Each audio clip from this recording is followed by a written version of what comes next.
Hello दोस्तों, welcome to zero I S में आपका स्वागत। दोस्तों, हम लोग ज्योग्राफी का कोर्स कर रहे थे जिसमें ऑलरेडी हम लोग 3 लेक्चर कर चुके हैं। ठीक है, आज हम लोग लेक्चर नंबर 4 करेंगे। आप देख रहे हैं जीरो आई एस का चैनल। तो चलिए शुरू करते हैं आज का लेक्चर। जैसे आपको पता है कि हम लोग जो है जियोमॉर्फिक प्रोसेस कर रहे थे। ठीक है, तो जियोमॉर्फिक प्रोसेस में इंडोजेनिक एक्सोजेनिक प्रोसेस हम लोगों ने डिटेल में किया। अब हम लोग आगे पढ़ते हैं जियोमॉर्फिक प्रोसेस को। ठीक है, तो जियोमॉर्फिक प्रोसेस मैंने बताया, जियोमॉर्फिक प्रोसेस मतलब ऐसा प्रोसेस जिसमें पृथ्वी का जो सरफेस का जो कॉन्फ़िगरेशन होता है उसमें अगर चेंज होता है इंडोजेनिक और एक्सोजेनिक प्रोसेस के द्वारा, तो उसको हम लोग जियोमॉर्फिक प्रोसेस बोलते हैं। ठीक है, तो सबसे पहले इसमें हम पढ़ेंगे इरोजन के बारे में, जिसको क्या बोलते हैं, अपरदन। ठीक है, तो इरोजन में क्या होता है कि जो कोई पत्थर होता है उसमें अगर वेदरिंग हुआ है, ठीक है, ये वेदर्ड पत्थर है, मतलब ये टूटा हुआ पत्थर है, टूट गया अंदर से।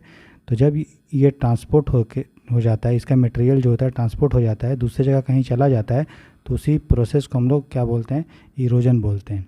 ठीक है, समझ में आया। तो इरोजन में क्या होता है, कोई भी पत्थर है जो इसका वेदरिंग हो चुका है, जो टूट चुका है, डिसइंटीग्रेशन हुआ है, उसका जो सेडिमेंट है वो कहीं और चला जाता है, उस प्रोसेस को हम लोग इरोजन बोलते हैं। तो ये जो मटेरियल है जो वेदर्ड हो चुका है, जो ख़राब हो चुका है, जो डिसइंटीग्रेशन हो चुका है, वो दूसरे जगह कहीं ट्रांसपोर्ट हो जाता है। तो ये ट्रांसपोर्ट जो करता है वो कोई भी कर सकता है, जिसको हम लोग बोलते हैं ट्रांसपोर्टिंग एजेंट।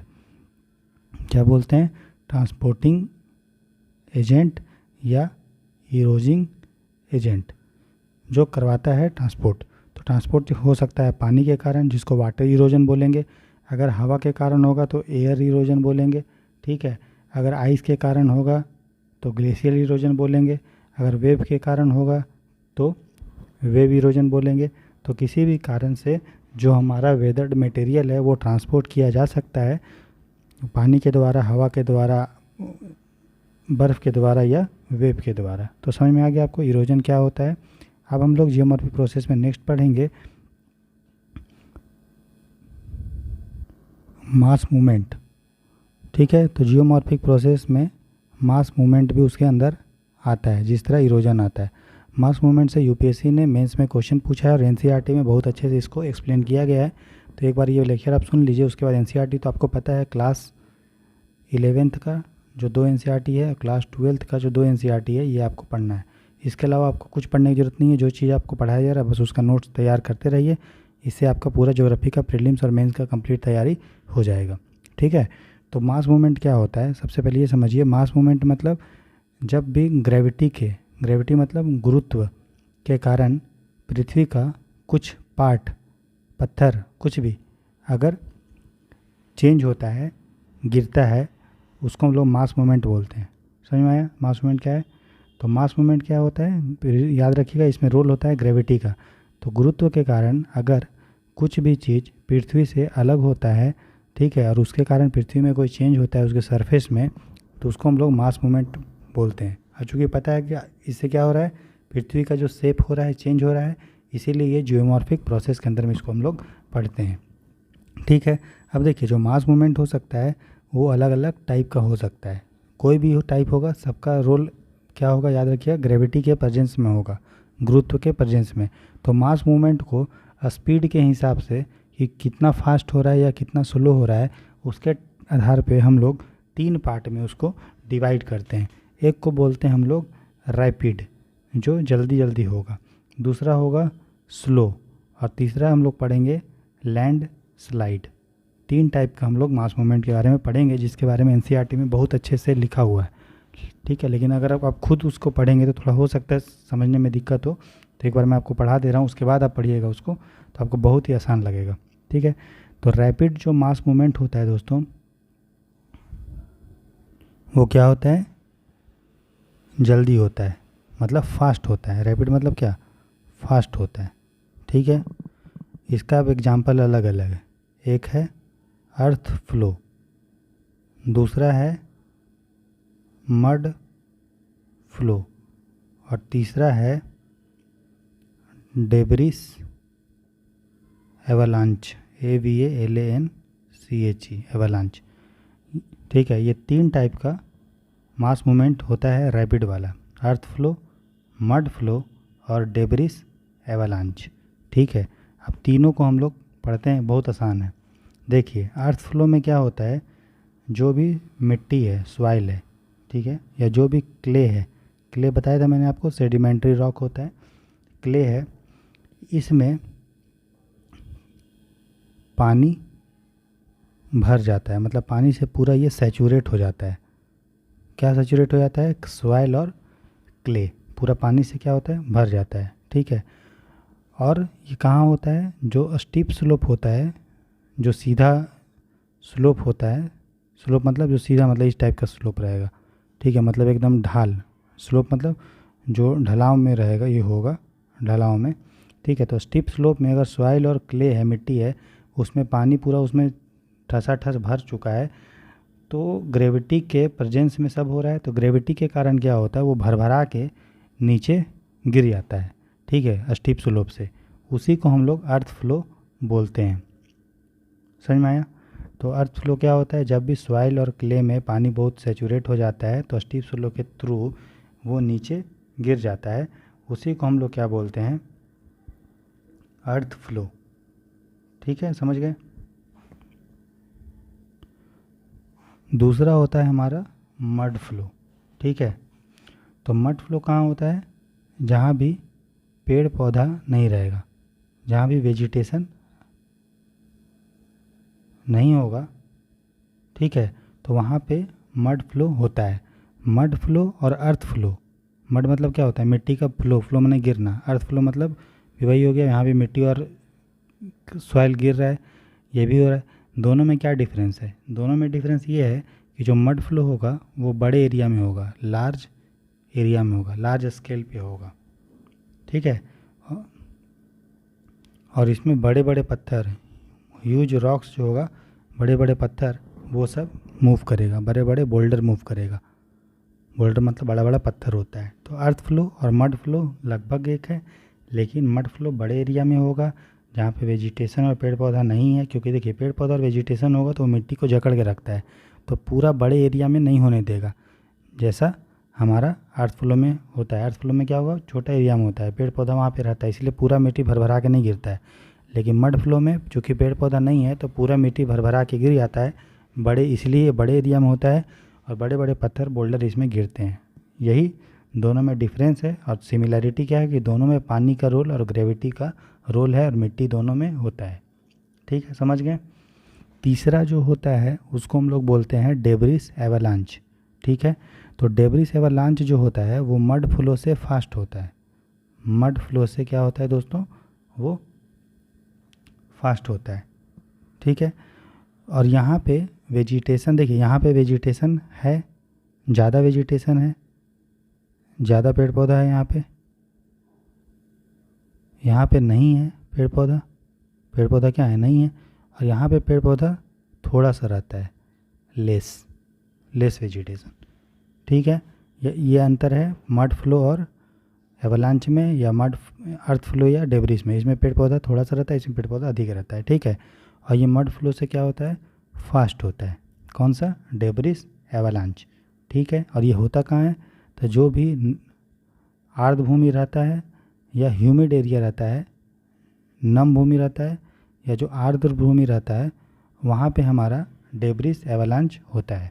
ठीक है, तो तीनों में रोल किसका है, पानी का है। तीनों में किसका रोल है, मिट्टी का रोल है। तीनों में पेड़ पौधा का थोड़ा मोड़ा रोल है, किसी में नहीं है, ये है। और तीनों में ग्रेविटी का रोल है। तो ग्रेविटी के प्रेजेंस में ही आपका मास मूवमेंट होता है, बिना ग्रेविटी का रोल का मास मूवमेंट नहीं होगा। तो आप समझ गए, रैपिड जो मास मूवमेंट है उसको 3 टाइप में हम लोग डिवाइड किए, अर्थ फ्लो, मड फ्लो और डेब्रिस एवलांच। और तीनों में क्या डिफरेंस है मैंने आपको बता दिया। ठीक है, उसके बाद मास मूवमेंट जो स्लो वाला होता है उसको हम यहाँ पढ़ेंगे। तो जो स्लो मास मूवमेंट होता है, जो धीरे धीरे होता है, आपको पता नहीं चलेगा, स्लो मास मूवमेंट बहुत धीरे धीरे होगा। ठीक है, उसका टाइप्स है, पहला है क्रिप, ठीक है, नेक्स्ट है सॉली फ्लक्शन। ठीक है, ये 2 है, एक है क्रिप और दूसरा है सॉली फ्लक्शन। ठीक है, तो क्रिप क्या होता है, तो सबसे पहले आपको ये याद रखना है कि कि क्रीप एक स्लो मास मूवमेंट है जो ग्रेविटी के प्रेजेंस में होता है, और ये कहाँ पे होता है, तो जो स्लोप मॉडरेट होता है, मॉडरेटली स्टीप स्लोप में, मतलब बहुत जो है तीक्ष्ण आपका ढाल नहीं रहेगा, मॉडरेटली रहेगा, तीक्ष्ण रहेगा लेकिन पूरा सीधा इस टाइप का नहीं है, बल्कि इस तरह का ढलाव रहेगा। समझ में आया? उसी को बोलते हैं मॉडरेटली, मतलब मॉडरेट है स्लोप उसका, लेकिन स्टीप तो है। ठीक है, और कहाँ पे रहेगा, जो भी स्लोप है वहाँ पे सॉइल रहेगा, सॉइल से कवर्ड रहेगा, सॉइल से कवर्ड रहेगा। ठीक है, क्लियर? तो इसको स्लो इसलिए बोलते हैं क्योंकि इसमें कुछ गिरता नहीं है। जैसे कि आपने देखा होगा, जैसे कि ये आपका अगर पहाड़ है, ठीक है, तो इसमें क्या हो रहा है दोस्तों कि इसका जो मिट्टी है, ये मान लो ये पहाड़ आपका है ऐसा, यहाँ पे कोई पेड़ पौधा ऐसे था, ठीक है, सीधा था, लेकिन कुछ समय बाद क्या हो रहा है, इसका मिट्टी धीरे धीरे करके बह रहा है। ठीक है, तो आपको दिखेगा नहीं कि मिट्टी बह रहा है, लेकिन आप जब पेड़ को देखेंगे तो पेड़ आपने देखा होगा ऐसे करके मुड़ जाता है। ठीक है, उसको हम लोग क्रीप बोलते हैं, क्योंकि कुछ गिर रहा है वो आपको नहीं दिखेगा, बस आपका ऑब्जर्व करेंगे जब आप वहाँ का वेजिटेशन का, पेड़ पौधा का, तो आपको दिखेगा कि यार जो पेड़ है, जो ट्री है, वो क्या हुआ है, मुड़ गया है, टिल्ट हो गया है। तो इसका एग्जांपल क्या है, ट्री का टिल्टिंग। टिल्ट मतलब होता है थोड़ा मुड़ना।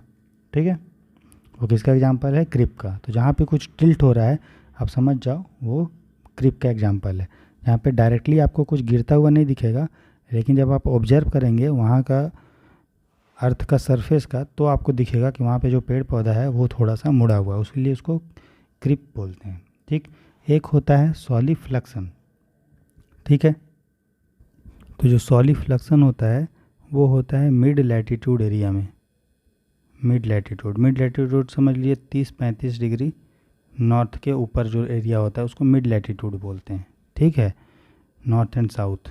ठीक है, तो यहाँ पे क्या होता है कि ये मान लीजिए हमारा अर्थ का सरफेस है। ठीक है, अर्थ का सरफेस है तो 30-35 डिग्री मतलब ब्रिटेन का जो आसपास और ऊपर वाला एरिया, वहाँ ठंड बहुत पड़ता है। ठीक है, तो क्या होता है, और गर्मी भी पड़ती है, मतलब वहाँ का जो मिड लैटिट्यूड मतलब समझ लीजिए टेम्परेट रीजन, यहाँ पे ना तो ज़्यादा ठंडा ना तो ज़्यादा गर्म पड़ता है। ठीक है, मौसम हमेशा एक जैसा रहेगा कि आपको स्वेटर हमेशा पतला वाला पहनना पड़ेगा, उसको टेम्परेट एरिया बोलते हैं, जैसे ब्रिटेन वाला एरिया है, और ऊपर जो चाइना का एरिया है वो वाला। तो यहाँ पे क्या होता है, रात के समय में जो ऊपर वाला लेयर होता है, ठीक है, वहाँ पे रात के समय में जो भी पानी इसमें चला जाता है, और रात में पानी जो है जम जाता है। क्या होता है, पानी ऊपर वाले लेयर में जम जाता है। ठीक है, फ्रीज हो जाता है, लेकिन नीचे वाला जो लेयर है पत्थर का, उस पर कोई प्रभाव नहीं पड़ता है। फिर दिन में क्या होगा, डे में ये जो पानी मेल्ट हुआ है, पानी जो जो बर्फ़ बन गया था वो मेल्ट होगा, वो पिघल जाएगा। क्या होगा, पिघल जाएगा, मेल्ट हो जाएगा। उसके कारण क्या होगा, जो ऊपर वाला लेयर है ये पानी से पूरा भर जाता है। क्या होता है, पानी से पूरा भर जाता है। ठीक है, और फिर ये लेयर जो धीरे धीरे करके आपको दिखेगा कि ऊपर वाला जो लेयर है वो धीरे धीरे बहुत हल्का हल्का मूव करता है, इधर मूव कर जाएगा पानी से सेचूरेट होके, उसी को हम लोग बोलते हैं सॉलिफ्लक्शन। और ये आपको बहुत धीरे धीरे होता है, ये आपको बहुत सालों में पता चलेगा कि अच्छा ऊपर वाला लेयर इसका मूव कर रहा है। ठीक है, तो याद रखिएगा सॉलिफ्लक्शन मिड लैटिट्यूड में होता है। ठीक है, जहाँ पे ना तो ज़्यादा ठंडा तो ना तो गर्म पड़ता है।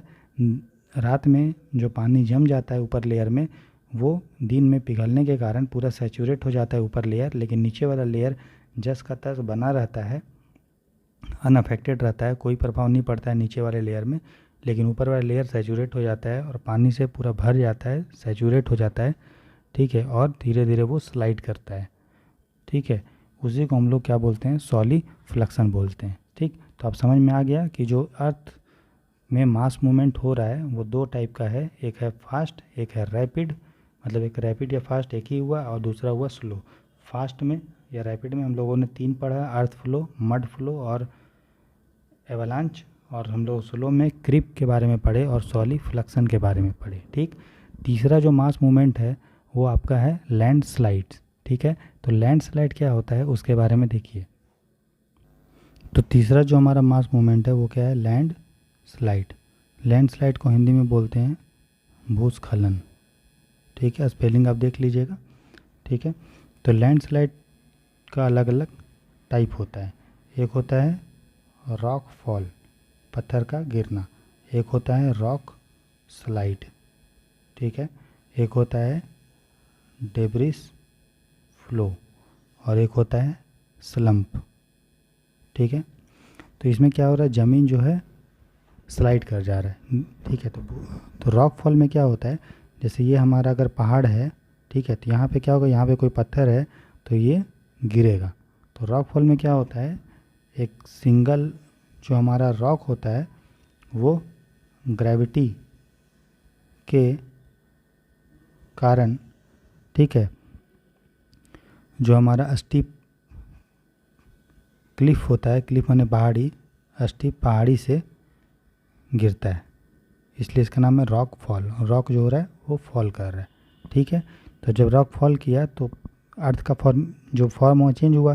पहले यहाँ पे कोई पत्थर था, पत्थर इस टाइप का दिखेगा, इस टाइप का पहले था, अब क्या होगा, मान लो यहाँ वाला पत्थर गिर गया तो इस टाइप का कुछ बन जाएगा। एक मिनट थोड़ा बना देते हैं इसको। अगर ऊपर वाला पत्थर गिर गया तो आपको इस टाइप का कुछ फॉर्म दिखेगा, ये वाला जो पत्थर था पहले ये गिर गया तो अर्थ का फॉर्म चेंज हुआ ना, पहले ऐसे था, अब क्या हुआ, ये वाला चीज़ ऊपर वाला ख़त्म हो गया, अब अर्थ जो है का फॉर्म इस तरह का आपको दिखेगा, ये वाला गिर गया। तो इसीलिए ये इसको हम लोग जियोमॉर्फिक प्रोसेस के अंदर में पढ़ते हैं, तो इसको रॉक फॉल बोलते हैं। रॉक स्लाइड में कुछ नहीं होता है, कुछ गिर नहीं रहा है, बल्कि जो रॉक है वो स्लाइड कर जा रहा है, मतलब यहाँ का जो रॉक है यहाँ था, ये नीचे नहीं जाके यहीं पे यहाँ आ गया, उसको रॉक स्लाइड बोलते हैं, स्लाइड हुआ है। एक होता है डेब्रिस फ्लो। डेब्रिस फ्लो में क्या होता है, डेब्रिस फ्लो में क्या होता है, जो भी हमारा रॉक्स है, पत्थर है, वो ग्रेविटी के कारण, ठीक है, वो फ्लो कर गया, गिर गया, मतलब पूरा नहीं गिरा है, ठीक है, वो थोड़ा फ्लो कर रहा है, बह रहा है, ठीक है, रॉक्स, ठीक है। लेकिन याद रखिएगा यहाँ पे पानी हो भी सकता है और नहीं भी हो सकता है, कोई ज़रूरी नहीं है कि डेब्रिस फ्लो में पानी होगा ही होगा, ठीक है, समझ में आ रहा है। तो डेब्रिस फ्लो समझ के क्या होता है, रॉक जो होता है ग्रेविटी के कारण नीचे मूव करता है, लेकिन कोई ज़रूरी नहीं है कि पानी होगा उसमें, ठीक है। एक है स्लंप। स्लंप में क्या होता है, रॉक नीचे गिरता है लेकिन वो घूम के नीचे गिरता है। जैसे मान लीजिए ये हमारा पहाड़ था और यहाँ का रॉक जो है कमज़ोर हो चुका है, ठीक, तो ये क्या होगा, नीचे गिरेगा तो ज़रूर लेकिन वो घूमेगा भी थोड़ा, ठीक है। कैसे, तो देखिए ऐसे, तो यहाँ वाला रॉक गिर गया तो ऐसे बन जाएगा, खाली हो जाएगा, और जो हमारा पहले ऐसा पोर्शन था, अब ये वाला रॉक गिर गया है और ये इधर आ गया है, तो हमारा जो नया फिगर बनेगा वो बनेगा, इधर इधर का प्लेस खाली हो चुका है और जो ऊपर वाला था वो आपका यहाँ पे से ये वाला गिर गया और थोड़ा ये रोटेशन होकर ऊपर चला जाता है, ठीक है। तो स्लंप में क्या होता है, एक रॉक नीचे गिरता है और थोड़ा सा बैकवर्ड रोटेशन करता है, थोड़ा सा बैकवर्ड पीछे की ओर रोटेशन करता है, उसको हम लोग स्लंप बोलते हैं। तो ये सब जो कीवर्ड है वो आपको याद रखना है कि स्लंप में बैकवर्ड रोटेशन होता है, और रॉक फॉल में सिंगल रॉक गिरता है, स्टीप स्लोप, स्टीप पहाड़ी से, रॉक स्लाइड में स्लाइड होता है, डेब्रिस में ग्रेविटी के कारण, और जो फ्लो होता है पानी ज़रूरी नहीं है कि होना चाहिए, स्लंप में बैकवर्ड रोटेशन होता है। तो ये जो 3 टाइप का मास मूवमेंट था, रैपिड, स्लो एंड लैंडस्लाइड्स, ये आपको अच्छे से ध्यान में रखना है, ठीक है। इसमें से यूपीएससी का प्रीलिम्स में क्वेश्चन बनाएगा तो लिख देगा इनमें से कौन सा जो है slow and fast mass movement है, उसमें आपको बताना पड़ेगा, ठीक है। और किस में पानी होता है ज़रूरत नहीं, किस में वेजिटेशन चाहिए, किस में मिट्टी विट्टी, ये जो ऊपर मैंने आपको पॉइंट बताया वो सब आपको ध्यान देना है। तो लैंडस्लाइड आपको पता है, कोई भी मास मूवमेंट होने के लिए क्या क्या चीज़ होना चाहिए, तो सबसे पहले तो पत्थर जो होना चाहिए, ठीक है, उसका वेदरिंग थोड़ा सा हो सकता है, नहीं भी होगा चलेगा, लेकिन ग्रेविटी का रोल ज़रूर है। अगर पत्थर वेदरिंग होगा, अगर ग्रेविटी भी रहेगा, अगर पानी भी रहेगा, और अगर वो टेक्टोनिक एरिया में है, टेक्टोनिक मतलब जहाँ पे बहुत बार प्लेट जो है टकरा रहा है, मतलब अर्थक्वेक जो प्रोन एरिया, वहाँ पे बहुत ज़्यादा लैंडस्लाइड्स होने का चांस है कि नहीं। इसीलिए हिमालय जो एरिया है, जो नया नया अभी बना हुआ है, अब पता है आपको कि हिमालय जो है नया नया बना हुआ है ना, तो हिमालय में लैंडस्लाइड बहुत आता है। क्यों आता है? क्योंकि यहाँ पे प्लेट जो है वो टकराते रहता है, ठीक है। प्लस हिमालय का हाइट भी है, स्लोप भी है, तो स्टीप स्लोप है, इसीलिए वहाँ पे बहुत ज़्यादा लैंडस्लाइड्स आता है, ठीक है। तो ये जो जानकारी था दोस्तों, ये मास मूवमेंट से रिलेटेड था। ये टॉपिक बहुत इम्पोर्टेंट है और थोड़ा समझने का भी है, अच्छे से इसको आप ध्यान में दे के समझिए, ठीक है। अब हम लोग पढ़ेंगे, तो देखिए सबसे पहले अभी तक हम लोगों ने क्या क्या कंप्लीट कर लिया है, तो देख लीजिए। पहले ऑलरेडी मैंने आपको इसका सिलेबस के बारे में चर्चा किया था, ठीक है। तो आप देखिए कि कहाँ कहाँ चीज़ जो है हम लोग अभी कंप्लीट कर लिए हैं। तो देखिए हम लोगों ने इंटीरियर ऑफ द अर्थ इसके बारे में पढ़ लिया, हम लोगों ने अर्थक्वेक के बारे में पढ़ लिया, हम लोगों ने कॉन्टिनेंटल थ्योरीज के बारे में, प्लेट टेक्टोनिक के बारे में, अलग अलग प्लेट बाउंड्री के बारे में, convergent divergent transform, continental drift theory Alfred Wegener का, sea floor spreading theory Harry Hess का, उसके बाद कन्वेक्शन करंट थ्योरी, ये सब अच्छे से पढ़ लिया। इसके बाद हम लोगों ने रॉक्स के बारे में डिटेल में पढ़ लिया, हम लोगों ने जियोमॉर्फिक प्रोसेस क्या होता है उसके बारे में पढ़ लिया, एंडोजेनिक एक्सोजेनिक, हम लोगों ने मास मूवमेंट के बारे में पढ़ लिया, हम लोगों ने वेदरिंग के बारे में पढ़ा, टाइप्स ऑफ वेदरिंग, हम लोगों ने इरोजन के बारे में पढ़ा, सबके बारे में डिटेल में हम लोगों ने पढ़ लिया। अब हम लोग जो शुरू करने जा रहे हैं वो पढ़ने जा रहे हैं कि लैंड फॉर्म्स, जो अलग अलग लैंड फॉर्म्स बनता है, ठीक है। आपको पता है कि जियोमॉर्फिक प्रोसेस के दौरान पृथ्वी का जो सरफेस होता है उसमें चेंज हुआ कन्फिग्रेशन में, तो उसके कारण अलग अलग लैंड फॉर्म बनेगा, ठीक है। तो अब हम लोग पढ़ेंगे लैंड फॉर्म और उसके प्रकार के बारे में, ठीक है। कुछ पानी के द्वारा बनाए जाते हैं, कुछ ग्राउंड वाटर के द्वारा बनाए जाते हैं, कुछ कोस्टल एरिया के द्वारा, कुछ डेजर्ट में, तो उसके बारे में हम पढ़ेंगे, ठीक है। तो सबसे पहले चलिए हम लोग शुरू करते हैं लैंड फॉर्म्स के बारे में कि लैंड फॉर्म्स कैसे बनता है और अलग अलग जो सोर्स होता है, चाहे वो पानी बनाए या अंडरग्राउंड वाटर बनाए या ग्लेशियर बनाए, तो कैसे कैसे बनाता है, ठीक है। तो हम लोग नेक्स्ट टॉपिक जो पढ़ने जा रहे हैं वो पढ़ने जा रहे हैं land forms and it's evolution, किस तरह से जो भूमि का फॉर्म है वो बना है और कैसे उसका उदय हुआ है। तो land forms and it's evolution जो टॉपिक है दोस्तों, ये थोड़ा लेंथी है और इसमें बहुत सारा कॉन्सेप्चुअल चीज़ है और बहुत सारा आपको कुछ याद भी करना पड़ेगा, ठीक है। तो उसको हम लोग एक साथ अच्छे से 2 घंटे का लेक्चर जब लेंगे तो पूरा लैंड फॉर्म जो है एक साथ सबका बता देंगे, ठीक। अभी हम लोग नेक्स्ट टॉपिक को पढ़ते हैं। तो नेक्स्ट टॉपिक हमारा क्या है, देखिए ज़रा। नेक्स्ट टॉपिक जो है वो है एटमॉस्फेयर के बारे में, ठीक है। तो जो हमारा ये टॉपिक है ना दोस्तों, हमारा जो ये टॉपिक है land forms and it's type, इसको जो है हम लोग एक साथ पूरा पढ़ लेंगे। अभी हम लोग जो टॉपिक शुरू करने जा रहे हैं वो जा रहे हैं एटमॉस्फेयर करने, ठीक है। तो चलिए शुरू करते हैं, एटमॉस्फेयर के बारे में हम लोग पढ़ते हैं डिटेल में।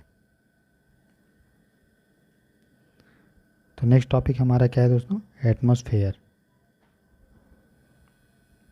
एटमॉस्फेयर से भी हर साल प्रीलिम्स और मेंस दोनों में क्वेश्चंस पूछा जाता है, या तो हीट बजट से पूछ लेगा मेंस में, या एटमॉस्फेयर में टाइप्स ऑफ क्लाउड से पूछ लिया, या एटमॉस्फेयर से का स्ट्रक्चर से पूछ लेगा, तो किसी से भी पूछ सकता है, ठीक। तो सबसे पहले हम देखेंगे एटमॉस्फेयर को हिंदी में क्या बोलते हैं, वायु का मंडल।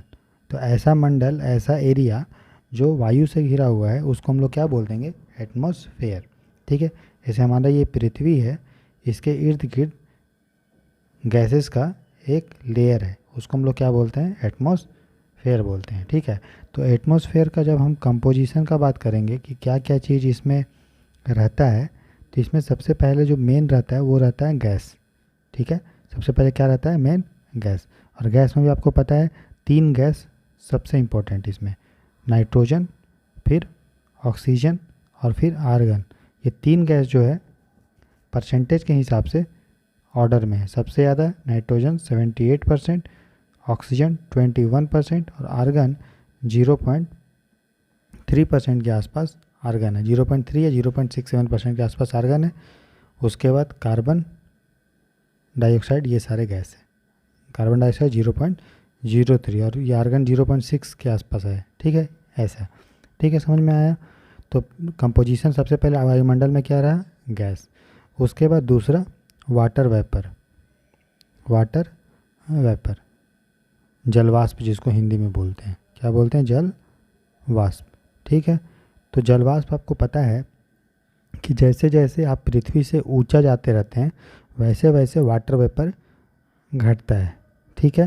तो जैसे जैसे अल्टीट्यूड मतलब हाइट, जैसे जैसे हाइट आपका बढ़ेगा वाटर वेपर क्या होगा, घटेगा। क्यों घटेगा वाटर वेपर? क्योंकि वाटर वेपर का एक वजन होता है, एक वेट होता है। तो और जो भारी चीज़ होगा वो पृथ्वी के सरफेस में रहेगा, है ना। इसीलिए वाटर वेपर चूँकि भारी होता है, इसीलिए हाइट बढ़ने से वाटर वेपर घटता है, ठीक। उसी तरह से अगर हम बोले कि इक्वेटर में ज़्यादा वाटर वेपर होता है कि पोल में, तो अब क्या बोलेंगे, इक्वेटर में। क्योंकि वाटर वेपर बनता किससे है? पानी के इवापोरेशन होने से। पानी का जब वाष्पीकरण इवापोरेशन होता है तब। और पानी सबसे ज़्यादा कहाँ पे है? इक्वेटर में है। पोल में भी पानी है, लेकिन पोल में बर्फ़ के रूप में पानी है, तो बर्फ़ को गर्म होने में ज़्यादा टाइम लगेगा, ज़्यादा हीट चाहिए।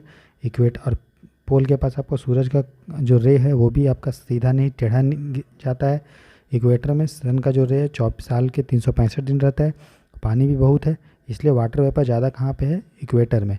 तो अगर हम, ये हमारा इक्वेटर है, अगर ये पोल है, तो अगर हम इक्वेटर से पोल की तरफ जाते हैं तो वाटर वेपर क्या होता है? घटता है, ठीक है। समझ में आया इतना? उसी तरह हाइट, अगर हम हाइट भी बढ़ाएंगे तो भी वाटर वेपर घटेगा, ठीक। एक चीज़ और याद करिएगा, जो गर्म हवा है, जो वार्म एयर है, वो ज़्यादा मॉइस्चर को अपने पास कैपेसिटी ज़्यादा होता है उसको रखने का। तो गर्म हवा वाटर वेपर को ज़्यादा, वाटर वेपर मतलब मॉइस्चर, ज़्यादा मॉइस्चर को रख सकता है, ठीक है। इसीलिए अगर कहीं हमें बारिश करवाना रहता है, ठीक है, बारिश होना का रहता है, तो वहाँ पे जब तक वार्म एयर नहीं रहेगा तब तक मॉइस्चर नहीं होगा, और जब तक मॉइस्चर नहीं होगा तब तक बारिश वहाँ पे नहीं होगा। इसीलिए जो इक्वेटर का एरिया होता है जहाँ पे बहुत सारे वार्म एयर होते हैं, जो और पानी भी होता है, तो मॉइस्चर को होल्ड करता है, तो वहाँ पे बादल का निर्माण होता है और वर्षा होती है, रेनफॉल होता है। वही अगर हम पोलर एरिया में जाएंगे तो वहाँ पे कोल्ड एयर है, मॉइस्चर वो होल्ड नहीं कर पाएगा, इसीलिए जो पोलर एरिया है वहाँ पे बारिश नहीं होता है, ठीक है। तो पहला कंपोनेंट आप समझ गए, गैस रहता है एटमॉस्फेयर में, दूसरा वाटर वेपर, और तीसरा जो एटमॉस्फेयर में हमारा रहता है वो रहता है डस्ट पार्टिकल। डस्ट पार्टिकल मतलब समझते हो? डस्ट पार्टिकल, ठीक है। तो देखिए, अगर आपसे पूछेगा कि सबसे ज़्यादा डस्ट कहाँ पे है, तो ये हमारा अगर इक्वेटर है, ये अगर ट्रॉपिक्स है, ट्रॉपिक्स मतलब 23 डिग्री नॉर्थ और 23 डिग्री साउथ के क्षेत्र को ट्रॉपिक्स बोलते हैं। और ये हमारा अगर पोल है, तो सबसे ज़्यादा डस्ट कहाँ पे होना चाहिए? इक्वेटर में होना चाहिए। क्यों? क्योंकि यहाँ पे सूर्य का किरण बहुत पड़ता है, तो सब चीज़ का मॉइस्चर, सब चीज़ जो रहेगा सूखा सूखा टाइप का रहेगा, ठीक है। लेकिन यहाँ पे क्या होता है, बारिश भी बहुत होती है, इक्वेटर के एरिया में होता है ना। तो इसीलिए इक्वेटर के एरिया में जो डस्ट होता है वो कम होता है अगर हम ट्रॉपिक के तुलना में देखेंगे। ट्रॉपिक मतलब जो 23 डिग्री वाला एरिया में है, इसमें बारिश तो होता है, लेकिन उतना बारिश नहीं होता है जितना हमारा ट्रॉपिक्स में, जितना हमारा इक्वेटर में होता है। लेकिन यहाँ पे गर्मी बहुत पड़ता है 23 डिग्री नॉर्थ साउथ में, लेकिन बारिश नहीं हो रहा है, इसीलिए वहाँ पे डस्ट होता है। तो सबसे ज़्यादा डस्ट जो रहेगा वो ट्रॉपिक्स में रहेगा, ठीक है। उसके बाद इक्वेटर में रहेगा, और पोल में तो डस्ट रहेगा ही नहीं, क्योंकि पोल पे सूर्य का किरण पड़ता ही नहीं है, तो वहाँ पे डस्ट उतना नहीं रहता है। लेकिन सबसे ज़्यादा गर्मी पड़ता है इक्वेटर में, लेकिन फिर भी वहाँ पे डस्ट पार्टिकल कम क्यों है? क्योंकि वहाँ पे बारिश बहुत होता है। बारिश होने से क्या होता है कि डस्ट जो होता है वो नीचे बैठ जाता है। लेकिन ट्रॉपिक्स में बारिश होता है, लेकिन उतना नहीं होता है जितना इक्वेटर में होता है। और प्लस ट्रॉपिक्स में बहुत सारा आपको मरुस्थल ये सब भी दिखेगा, और डस्ट पार्टिकल यहाँ पे बहुत ज़्यादा जनरेट होता है, ठीक है। तो ये आप याद रखेंगे, ठीक है। तो ये 3 कंपोजिशन है हमारा एटमॉस्फेयर का, जिसमें गैस होता है, वाटर वेपर और डस्ट पार्टिकल्स होता है, ठीक। अब हम देखेंगे एटमॉस्फेयर का, ये तो कंपोजिशन हो गया एटमॉस्फेयर का, ये क्या हम लोग पढ़ लिए? कंपोजिशन। अब हम देखेंगे एटमॉस्फेयर का स्ट्रक्चर के बारे में, संरचना के बारे में। पहले हम लोगों ने देखा वो किस चीज़ से मिल के बना होता है, अब एटमॉस्फेयर कैसे होता है उसके बारे में। तो सबसे पहले आप बनाइए इस तरह से, ठीक है। आपको पता है कि पूरा एटमॉस्फेयर जो होता है वो अलग अलग डिस्टेंस के आधार पे बांटा हुआ है। तो 10-10 किलोमीटर का आप रेंज बनाइए। यहाँ पे 10 किलोमीटर बनाइए, फिर यहाँ पे आप लिखिए 50 किलोमीटर, फिर आप लिखो 80 किलोमीटर, फिर आप लिखिए यहाँ पे 400 किलोमीटर। ठीक है। 10 किलोमीटर पे आप नाम लीजिए ट्रोपोस्फेयर, फिर इसको बोलिए बीच वाले को स्ट्रेटोस्फेयर, फिर इसको बोलिए आप मीसोस्फेयर, फिर बोलिए आप थर्मोस्फेयर या आयोनोस्फेयर, आयन मंडल, और 400 किलोमीटर के ऊपर वाला को एरिया को आप बोलिए एक्जोस्फेयर। ठीक है। तो यहाँ ध्यान दीजिए आप, जो ट्रोपोस्फेयर का एरिया है वो 0 से 10 किलोमीटर के अंदर में एरिया को ट्रोपोस्फेयर बोलते हैं। क्या बोलते हैं? ट्रोपोस्फेयर।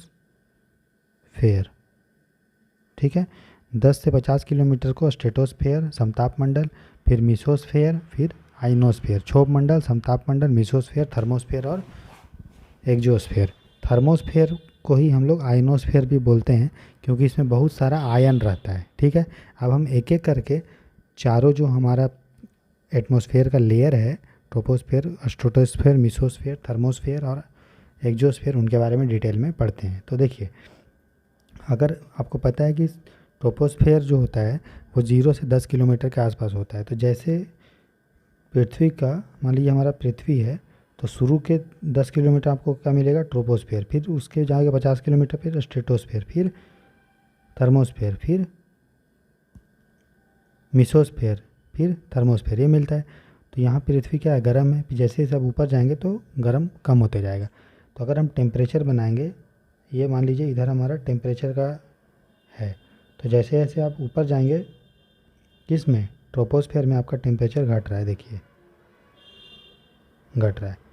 यहाँ कुछ ज़्यादा टेम्परेचर था, यहाँ कम था, कम था, कम था, कम था, कम था, कम था, कम था, और जब से 10 किलोमीटर गए तो और भी टेम्परेचर क्या हो गया? कम हो गया। ठीक है, समझ में आया? तो यहाँ पे वार्म था, गर्म था, एटमॉस्फेयर का लेयर पृथ्वी का जो टच किया था। जैसे जैसे आप जा रहे हैं 10 किलोमीटर तक, जो लेयर है एटमॉस्फेयर का वो ठंडा हो रहा है। ठीक है। और सबसे ज़्यादा जो भारी वजन का, डेंसिटी का जो गैस रहेगा, वाटर वेपर रहेगा, डस्ट पार्टिकल रहेगा, वो पृथ्वी का लेयर पे ही रहेगा। तो सबसे ज़्यादा जो डेंसिटी होता है वो ट्रोपोस्फेयर का होता है। डेंसिटी मतलब वजन, तभी तो वो सबसे नीचे है, नहीं तो सबसे ऊपर होता है। तो सबसे ज़्यादा हाईएस्ट डेंसिटी भी इसी का होता है। ठीक है। उसके अलावा याद रखिए, ट्रोपोस्फेयर में ही जो हमारा बादल बनता है, क्लाउड जो बनता है, वो यहीं पे बनता है। बारिश वारिश जो होता है वो यहीं पे होता है। क्यों होता है? क्योंकि यहीं पे आपका गर्म है, और यहीं पे मैंने आपको बताया था जो चीज़ गर्म होगा वही पानी को होल्ड कर पाएगा, वार्म हुए एयर वाटर वेपर को होल्ड कर पाएगा, और वहीं से क्या होगा? बारिश होगा। ठीक है। तो यहीं पे क्लाउड ये सब का निर्माण होता है। जितना भी वेदर इवेंट होता है, मौसम का जो घटना होता है, वो यहीं पे होता है। ठीक है। तो जैसे जैसे अब ऊपर जाएंगे स्ट्रेटोस्फेयर में, तो हमारा जो टेम्परेचर है वो कम होते रहता है। ठीक है। तो यहाँ पे क्या होगा? आपको थोड़ा कोल्ड दिखेगा। ठीक है। उसके बाद क्या होगा? टेम्परेचर बढ़ता है। ठीक है। टेम्परेचर क्या होता है? बढ़ता है। ठीक है। क्या हो रहा है यहाँ पे? टेम्परेचर जो है बढ़ रहा है। ठीक। क्यों बढ़ रहा है?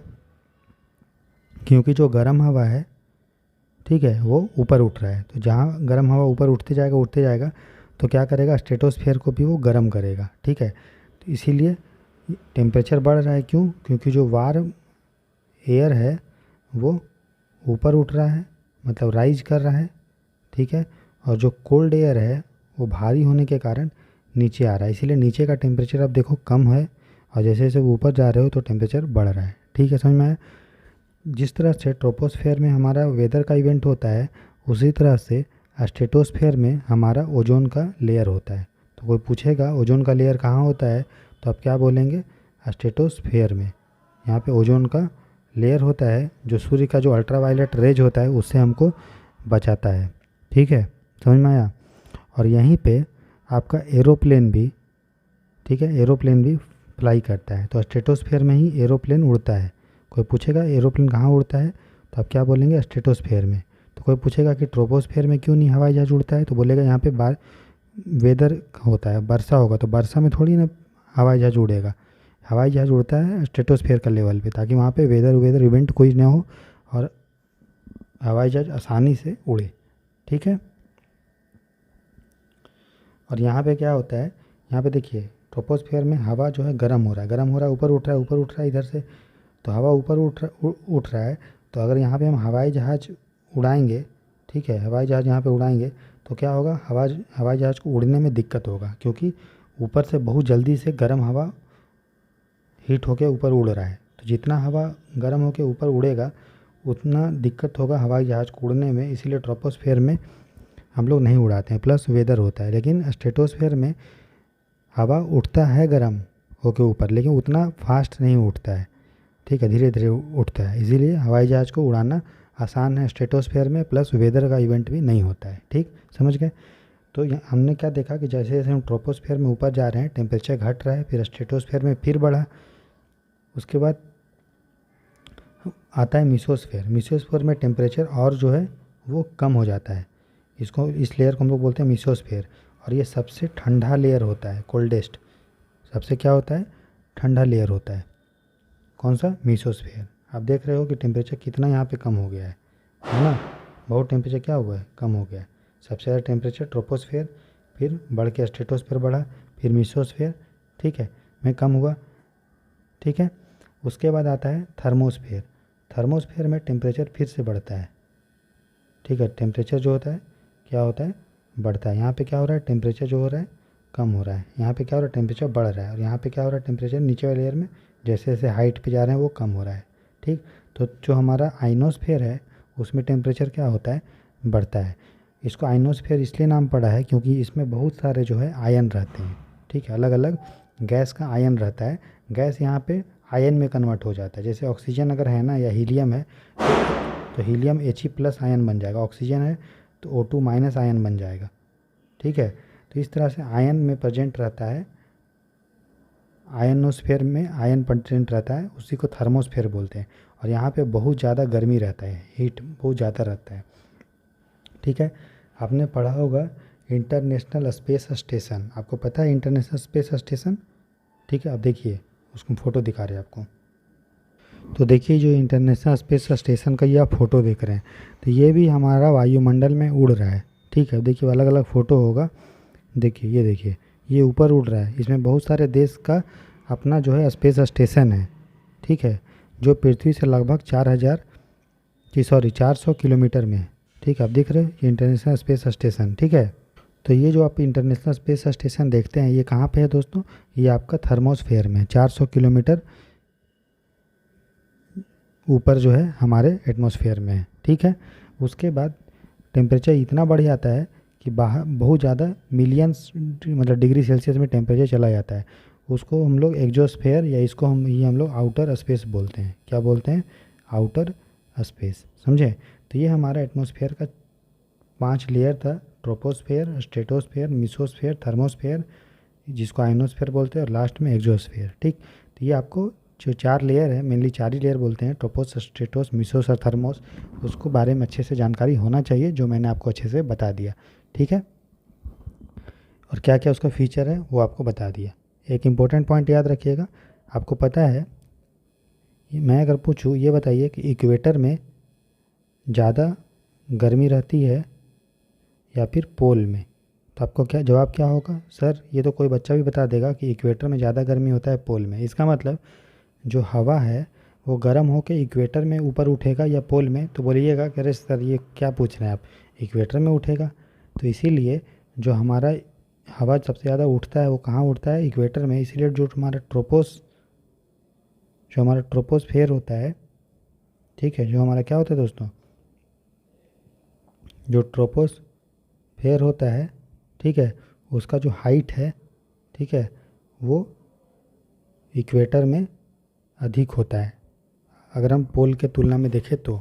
क्यों, क्योंकि इक्वेटर में ज़्यादा गर्मी होने के कारण हवा ज़्यादा हाइट तक उठता है, जिसके कारण ट्रोपोस्फेयर का जो हाइट है वो इक्वेटर पे ज़्यादा होता है और पोल पे कम होता है, ठीक है। समझ में आ गया। तो आपको समझ में आ गया कि एटमॉस्फेयर क्या होता है, कौन सा उसका कंपोजिशन है, कौन सा उसका स्ट्रक्चर है, यहाँ तक क्लियर है, ठीक है। चलिए एक पॉइंट और याद रखिएगा, अगर मैं पूछूँ, ठीक है, अच्छा नेक्स्ट टॉपिक हम पढ़ेंगे उसका नाम है, एटमॉस्फेयर से ही रिलेटेड है, उसको बोलेंगे हम लोग इंसोलेशन। क्या बोलेंगे दोस्तों? इंसोलेशन। ठीक है, इंसोलेशन। इंसोलेशन को अगर तोड़ेंगे तो आएगा incoming plus solar plus radiation. तो जो सूर्य के जो है, सूर्य का जो भी रेडिएशन पृथ्वी पे इनकमिंग है, इनकमिंग मतलब आ रहा है, उसी को इनकमिंग सोलर रेडिएशन बोलते हैं, इंसोलेशन बोलते हैं। तो ये बना कैसे है? IN से बन गया इनकमिंग, SOL ले लिए, इसका ये बन गया, और रेडिएशन का TION ले लिए, तो बन गया इंसोलेशन। इंसोलेशन मतलब जो भी सूर्य का किरण पृथ्वी पे आ रहा है उसको हम लोग इनकमिंग सोलर रेडिएशन बोलते हैं। ठीक है, जो भी पृथ्वी के सरफेस पे पड़ रहा है। ठीक है, तो नेक्स्ट हमारा जो टॉपिक है वो इंसोलेशन मतलब समझ गए। तो इंसोलेशन किस चीज़ पे डिपेंड करता है? कौन कौन सा फैक्टर्स है जो या कारक है जिस पे डिपेंड करेगा कि किसी भी क्षेत्र में, किसी भी एरिया में, किसी भी प्लेस पे कितना इंसोलेशन आएगा, कितना इनकमिंग सोलर रेडिएशन आएगा। ठीक है, तो पहला जो है वो है आपका इंक्लिनेशन ऑफ सन्स रेज। जो सूर्य का किरण है उसका झुकाव कितना है? तो पहला जो है कि सूर्य के किरण का झुकाव, जितना सूर्य का किरण कहीं पे झुकेगा, ठीक है, मान लीजिए आपके पास एक टॉर्च है, ठीक, ये आपका पास टॉर्च है एक, ठीक है, अब इससे आपको किसी चीज़ को गर्म करना है, मान लीजिए पेपर को, तो पेपर जहाँ पे सीधा लाइट पड़ेगा ये एरिया आप देखेंगे ज़्यादा गर्म होगा, जहाँ पे सूर्य का किरण तिरछा पड़ रहा है ये एरिया कम होगा। तो उसी तरह से जहाँ पे सूर्य का किरण सीधा पड़ रहा है, ठीक है, वहाँ पे सोलर रेडिएशन क्या होगा? ज़्यादा आएगा। जहाँ पे सूर्य का किरण टेढ़ा पड़ रहा है जैसे पोल में, तो वहाँ पे इंसोलेशन कम होगा। इसीलिए जो इंसोलेशन है वो जो हमारा पोलर एरिया है वहाँ पे क्या होता है? कम होता है। अगर हम आपसे पूछें ये बताइए कि इक्वेटर में सबसे ज़्यादा इंसोलेशन होगा या फिर ट्रॉपिक्स में होगा या फिर पोल में होगा? ट्रॉपिक्स आप समझ गए, 23 डिग्री नॉर्थ साउथ, ये हमारा अगर अर्थ है, ये इक्वेटर हो गया, ये ट्रॉपिक्स हो गया 23 डिग्री कर्क रेखा मकर रेखा, और ये पोल हो गया। तो आप बोलेंगे कि सर कोई बच्चा ही बता देगा कि सूर्य का जो किरण होता है वो आपका इक्वेटर में हमेशा जो है सीधा पड़ता है और ट्रॉपिक्स में मतलब इस एरिया में पड़ता है। लेकिन अगर हम देखेंगे कि ट्रॉपिक्स में जो होगा वो इंसोलेशन अधिक होना चाहिए, सॉरी मतलब इक्वेटर में या इस एरिया में ज़्यादा होना चाहिए, क्योंकि यहाँ पे सूर्य किरण हमेशा सालों भर सीधा पड़ता है और यहाँ पे कभी भी आपको जो है ठंड नहीं होता, हमेशा 12 महीना एक ही मौसम रहता है। ट्रॉपिक्स में तो ठंड पड़ता भी है। तो आप बोलेंगे कि सर सबसे ज़्यादा इस हिसाब से जो हमारा इक्वेटर है यहाँ पे इनकमिंग सोलर रेडिएशन सबसे ज़्यादा होना चाहिए, और उसके बाद ट्रॉपिक्स में होना चाहिए, और सबसे कम पोल पे होना चाहिए, क्योंकि पोल पे सूर्य का किरण तिरछा पड़ता है और इक्वेटर में एकदम 90 डिग्री पे पड़ेगा, फिर यहाँ थोड़ा सा घटेगा और पोल में तो एकदम बहुत कम हो जाएगा। ठीक, समझ में आया? लेकिन आपको ये भी याद होना चाहिए कि जो हमारा इक्वेटर वाला एरिया है यहाँ पे बहुत ज़्यादा बादल भी बनता है। क्या बनता है? क्लाउड भी बनता है। तो ये बताइए, अगर कोई देश है, ठीक है, उसके ऊपर अगर बादल छाया हुआ है, बादल क्यों बन रहा है? क्योंकि इक्वेटर में बहुत ज़्यादा पानी है, इवापोरेशन हो रहा है, मॉइस्चर बन रहा है, बादल बन रहा है, तो बहुत ज़्यादा बादल है उसके नीचे, और सूर्य जो है तो क्या बादल को उतना क्रॉस कर पाएगा? नहीं कर पाएगा। इसीलिए होना तो चाहिए इंसोलेशन सबसे ज़्यादा इक्वेटर में, क्योंकि यहाँ पे सूर्य का किरण एकदम सीधा पड़ता है और हमेशा पड़ता है। उसके बाद ट्रॉपिक्स में होना चाहिए और सबसे कम पोल में, लेकिन सबसे ज़्यादा ट्रॉपिक्स में होता है, उसके बाद इक्वेटर, उसके बाद पोल, क्योंकि इक्वेटर में बहुत ज़्यादा क्लाउड बनता है, क्लाउडीनेस होता है, बादल बनता है, जिसके कारण सूर्य का जो रे है वो इक्वेटर में उतना क्रॉस नहीं कर पाता है जितना ट्रॉपिक्स में कर पाता है। ट्रॉपिक्स में जो सूर्य का किरण होता है वो क्रॉस कर जाता है, क्योंकि वहाँ पे बादल इक्वेटर की अपेक्षा में, इक्वेटर के तुलना में कम बनता है। ठीक है, तो अब समझ में आ गया कि इंसोलेशन जो होता है वो डिपेंड करता है सूर्य का इंक्लिनेशन पे, कि सूर्य का किरण का झुकाव कितना है। ठीक है, जनरली जितना सूर्य का किरण सीधा पड़ेगा उतना इंसोलेशन होगा अधिक, होना भी चाहिए। इक्वेटर में सबसे ज़्यादा, ट्रॉपिक में उससे कम, और पोल में सबसे कम। लेकिन चूंकि बादल बनने के कारण हमारा जो ट्रॉपिक वाला एरिया है वहाँ पे इंसोलेशन अधिक होता है, उसके बाद हमारा इक्वेटर में होता है और सबसे कम हमारा पोल में होता है। ठीक है, क्लियर? उसके बाद दूसरा जो है कारक जो प्रभावित करता है इंसोलेशन को, वो है कि जो हमारा जो एटमॉस्फेयर है, ठीक है, वो ट्रांसपेरेंट है, ठीक है, वो क्या है, पारदर्शी है या ओपेक है। ओपेक मतलब समझ रहे हो, या अपारदर्शी है, उस पर भी डिपेंड करेगा। मान लीजिए हमारा एटमॉस्फेयर बहुत ट्रांसपेरेंट है तो सूर्य का किरण आसानी से आ जाएगा, और बहुत ज़्यादा ओपेक है तो सूर्य का किरण आ ही नहीं पाएगा, ठीक है। तो एटमॉस्फेयर के ट्रांसपेरेंसी और ओपेकनेस पे भी हमें डिपेंड करता है कि कितना सूर्य का इंसोलेशन जो है आएगा, ठीक है, समझ गए। तीसरा जो कारक है जो इंसोलेशन को प्रभावित करता है, वो है सूर्य और पृथ्वी के बीच में दूरी, सूर्य एंड पृथ्वी के बीच में दूरी, मतलब डिस्टेंस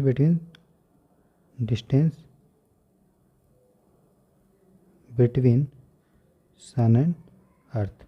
तो जितना सूर्य पृथ्वी के जितना नज़दीक होगा, ठीक, आपको पता है कि सूर्य अगर ये है तो पृथ्वी जो है सूर्य के चारों ओर चक्कर लगा रही है, और चक्कर जो लगा रही है वो पूरा गोल में नहीं लगा रहा है, वो एलिप्टिकल पाथ में लगा रहा है।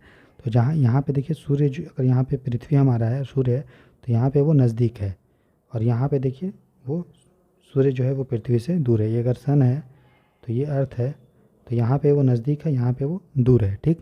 तो जितना ज़्यादा डिस्टेंस होगा उतना इंसोलेशन कम होगा, ठीक है, समझे। तो ये है distance between sun and earth, ठीक है। अगर वो नज़दीक होता है तो उसको हम लोग बोलते हैं पेरीहेलियन। क्या बोलते हैं? पेरीहेलियन। अगर पृथ्वी सूर्य से नज़दीक होता है, कम दूरी पे स्थित होता है, तो उसको पेरीहेलियन बोलते हैं। और पेरी मतलब समझ लो पास, और अगर दूर होता है तो उसको हम लोग बोलते हैं एपीहेलियन। क्या बोलते हैं? एपीहेलियन मतलब फार, जब दूर होगा तब। पेरीहेलियन जो होता है वो होता है 3 जनवरी को, जब पृथ्वी और सूर्य के बीच में डिस्टेंस कम होता है, उस समय इंसोलेशन अधिक होता है। और एपीहेलियन जब सूर्य और पृथ्वी के बीच में दूरी अधिक होगा। तो ये 3 कारक है, ठीक है, हम लोग देख लिए 3 कारक। चौथा जो कारण है वो है लेंथ ऑफ डे, दिन का अंतराल कितना है। कितना, मान लीजिए सूर्य कहीं पे 12 घंटा चमक रहा है तो वहाँ पे ज़्यादा इंसोलेशन होगा, कहीं पे 2 घंटा चमक रहा है वहाँ पे कम होगा। तो लेंथ ऑफ डे पे भी डिपेंड करेगा कि कितना इंसोलेशन जो है वहाँ पे आएगा, ठीक है। और 5वां है रोटेशन ऑफ अर्थ। अर्थ जो अपने एक्सिस पे घूम रहा है, ये हमारा अर्थ है, ये एक्सिस है। अर्थ वेस्ट टू ईस्ट घूम रहा है, इधर से इधर। तो अर्थ के एक्सिस पे भी डिपेंड करता है, क्योंकि देखिए पृथ्वी घूम रहा है तो ऐसा तो होगा नहीं कि यही वाला पार्ट पृथ्वी का हमेशा जो है सूर्य के प्रकाश में हो। जब ये वाला पार्ट घूम के इधर आएगा तो इधर आपका सूर्य का प्रकाश पड़ेगा। तो रोटेशन ऑफ अर्थ पे भी हमें डिपेंड करता है कि कितना इंसोलेशन होगा। समझ में आया? तो ये जो 5 कारण थे, कौन कौन, फिर से देख लीजिए। क्या एंगल है सूर्य के किरण का, क्या एटमॉस्फेयर का क्या ट्रांसपेरेंसी है, सूर्य पृथ्वी के बीच की दूरी, दिन का अंतराल, और पृथ्वी का अपने अक्ष पे घूमना। ये 5 कारण प्रभावित करता है कि किसी भी एरिया में इंसोलेशन कितना होगा दोस्तों, ठीक है। तो सूर्य का जो किरण आता है वो आता है शॉर्ट वेव। क्या आता है? याद रखिएगा, शॉर्ट वेव। शॉर्ट वेव मतलब जिसका एनर्जी बहुत ज़्यादा होता है और वेवलेंथ कम होता है। तो शॉर्ट वेव जो सोलर का रेडिएशन होता है, सूर्य का प्रकाश जब आएगा तो उसका एनर्जी बहुत ज़्यादा होता है, तो उसको हम लोग शॉर्ट वेव बोलते हैं, ठीक है। और वही सूर्य का प्रकाश जब पृथ्वी से टकराता है और पृथ्वी के कारण जब जनरेट होता है दूसरा एनर्जी, तो उसको हम लोग लॉन्ग वेव बोलते हैं। कहने का मतलब ये फिर सूर्य है, ठीक है, ये हमारा पृथ्वी है, प्रकाश पड़ा तो इसको हम लोग बोल दिए इनकमिंग सोलर रेडिएशन। क्या बोले? इनकमिंग सोलर रेडिएशन, जिसको इंसोलेशन बोलते हैं, ठीक है। और ये होता है शॉर्ट वेव। शॉर्ट वेव मतलब एनर्जी बहुत ज़्यादा होता है, इसलिए ये क्रॉस कर जाता है अर्थ के एटमॉस्फेयर को, और फिर पृथ्वी इसको रेडिएट करता है सेम एनर्जी को। तो जब पृथ्वी रेडिएट करता है सेम एनर्जी को वापस भेजता है, तो वो भेजता है लॉन्ग वेव में। कौन सा वेव में? लॉन्ग वेव में। ये आपको याद रखना है। शॉर्ट वेव का एनर्जी ज़्यादा होता है, लॉन्ग वेव का एनर्जी कम होता है, ठीक है, तो आज के लेक्चर को यहीं पे रखते हैं। ठीक है, नेक्स्ट लेक्चर में हम लोग एटमॉस्फेयर को पूरा और भी अच्छे से जो बचा हुआ चीज़ है उसको पढ़ेंगे, हीट बजट के बारे में पढ़ेंगे। ठीक है, पीजीएट स्ट्रीम ये सब के बारे में पढ़ेंगे। ठीक है, तो लेक्चर अगर पसंद आ रहा है तो ज़रूर इस चैनल को लाइक शेयर सब्सक्राइब कीजिए। ठीक है, और मन लगा के पढ़ते रहिए। मेरा मकसद यही है दोस्तों कि आप अच्छे से पूरा एकदम हिम्मत और लगन के साथ पढ़िए। क्वालिटी में मैं कोई भी कंप्रोमाइज़ नहीं कर रहा हूँ, पूरा आपको एकदम मस्त कंटेंट क्वालिटी मिलेगा। बस आप खूब मेहनत करो, अच्छे से पढ़िए, मन लगा के, और एकदम देखिए फोकस होके पढ़िए। याद रखिए यूपीएससी आपको एक दिन का कोई पेपर नहीं है। ठीक है, आपको बहुत मेहनत करना पड़ेगा। ठीक है, क्या इन के घंटा पढ़े हो गया? आपका जो भी आचरण है, मतलब जो भी हैबिट है, जो भी आपका विचार है, जो भी आपका थिंकिंग है, और जो भी आपका आहार है, फूड, ये सभी सात्विक होना चाहिए। समझें? सभी सात्विक होना चाहिए। अच्छा आचरण रखिए, कभी भी किसी को मतलब भला बुरा मत कहिए, शांत रहिए, पढ़ाई के प्रति फोकस रहिए, अपने विचार अच्छे रखिए, ब्रह्मचर्य में रहिए, कभी भी किसी को गलत निगाह से मत देखिए, हमेशा पढ़ाई के बारे में सोचिए, और अच्छा खाना खाइए। सिर्फ शरीर को मत खिलाइए, अपने मन को भी जो आहार होता है, मन को भी अच्छा आहार दीजिए। मन का आहार का मतलब हमेशा अच्छा पॉजिटिव सोचिए, दूसरे का बारे में गलत मत सोचिए, हमेशा पढ़ाई के बारे में सोचिए, किसी भी लड़की फड़की के बारे में उल्टा पुल्टा विचार मत रखिए। आराम से मन लगा के 24 घंटा पढ़ाई के बारे में सोचिए, क्योंकि देखिए आपको पढ़ाना है अभी से लेके सिर्फ मैक्सिमम 1 साल तक, यही ना। 1 साल बाद आपका मतलब 6 महीने के बाद आपका प्रीलिम्स है। अगर बच्चे कोई नेक्स्ट ईयर का तैयारी कर रहे हैं तो उनके लिए भी लगभग 1 ही साल बचा हुआ है। 1 साल अगर आप अच्छे से मन लगा के पूरा फोकस के साथ पढ़ लेंगे तो फिर दोबारा आपको कोई चीज़ पढ़ने का ज़रूरत नहीं पड़ेगा। यूपीएससी को पंचवर्षीय योजना मत बनाइए, 1 साल 1.5 साल तैयारी करने के लिए सफिशिएंट है। अगर मेहनत करके लगन के साथ पढ़ते हैं 1 साल पूरा फोकस होके मतलब कि बस ये बुक है तो बस यहीं आपको दिख रहा है, आपका नज़र इधर उधर कौन बैठा है, क्या बैठा है, कौन लाइब्रेरी जा रहा है, हमसे बात कर रही है नहीं कर रही है, किसको वैल्यू दे रही है, ये आपका कोई मतलब नहीं होना चाहिए। आप बस पढ़ाई पे फोकस कीजिए। जिस काम के लिए आप दिल्ली गए हैं या कहीं भी गए हैं, घर पे पढ़ाई कर रहे हैं बैठ के, तो बस वही आपका दिमाग में चलना चाहिए। इधर उधर कुछ बकवास चीज़ नहीं चलना चाहिए, नहीं तो कब ये आपका पंचवर्षीय योजना बन जाएगा आपको टाइम भी पता नहीं चलेगा। इसीलिए जितना आपके पास सफिशिएंट समय है उसका पूरा 100% यूटिलाइज कीजिए पढ़ाई में। आशा करते हैं कि आप मेरी बातों को अच्छे से समझेंगे, सोचेंगे उस पर और उस पर अमल करेंगे। ठीक है, अपना ख्याल रखिए, अच्छे से पढ़ाई कीजिए, मन लगा के अच्छा खाना खाइए, नींद लीजिए। आपकी मेहनत और आपकी जो लगन है और ऊपर वाले का आशीर्वाद है, ऐसा मैं मंगल कामना भगवान से करता हूँ कि जल्द ही आपको सफलता मिलेगा आपके एग्ज़ाम में। ठीक है, God bless you, take care, bye bye.